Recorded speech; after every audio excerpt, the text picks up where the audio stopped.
आगे बाइक की बात, तो बाइक में भी हम ना सिर्फ इलेक्ट्रिक कर रहे हैं बल्कि हाइब्रिड भी कर रहे हैं। आपका इंजन भी एज इट रहेगा और आपका इलेक्ट्रिक पे भी कन्वर्ट हो जाएगा। गाड़ियों में भी सेम जो है ना वो हम कर रहे हैं, हम 2 in 1 भी कर रहे हैं। आपकी गाड़ी जो है ना वो फ्रंट टायर इंजन पे रहेंगे, बैक टायर जो है ना वो हम इलेक्ट्रिक पे कन्वर्ट कर रहे हैं, हाइब्रिड हो जाती है।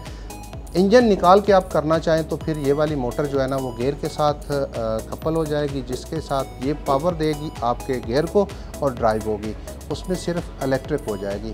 एक चार्ज में आप जो है ना वो 100 किलोमीटर, 200 किलोमीटर, 300, 400, 500 किलोमीटर की जो है ना वो माइलेज रख सकते हैं।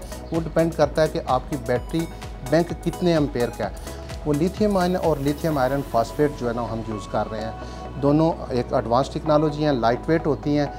थोड़े हुजम में ये ज़्यादा करंट देने की कैपेसिटी जो है ना ये रखती हैं। चार्जिंग टाइम जो है ना वो डिपेंड करता है कि आपके चार्जर पे जितने ज़्यादा एम्पेयर का चार्जर होगा उतनी वो जल्दी आपकी बैटरी को फुलफ़िल करेगा।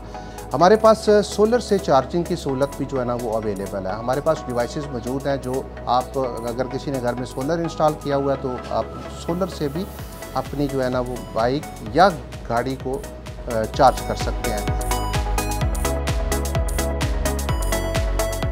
प्राइस के हवाले से मैं बात करूं तो बाइक में हम जो है ना वो मिनिमम से मिनिमम तकरीबन 70 से स्टार्ट कर रहे हैं और तकरीबन 1.25 लाख से डबल सवारी का जो है ना वो स्टार्ट कर रहे हैं। कार की बात करें तो आपका 100 किलोमीटर मिनिमम जो है ना वो 4.5 लाख रुपए से हम स्टार्ट कर रहे हैं।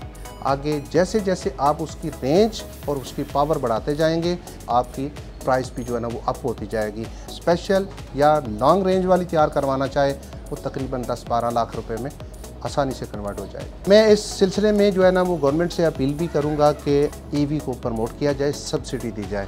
इसके साथ साथ दूसरी बात आ गई जी, इसके ऊपर जो है ना वो कोई कानून साजी होनी चाहिए ताकि हम जो है ना वो आसानी के साथ किसी भी गाड़ी को जो है ना मॉडिफाई करें और उसको रजिस्टर्ड करवा सकें।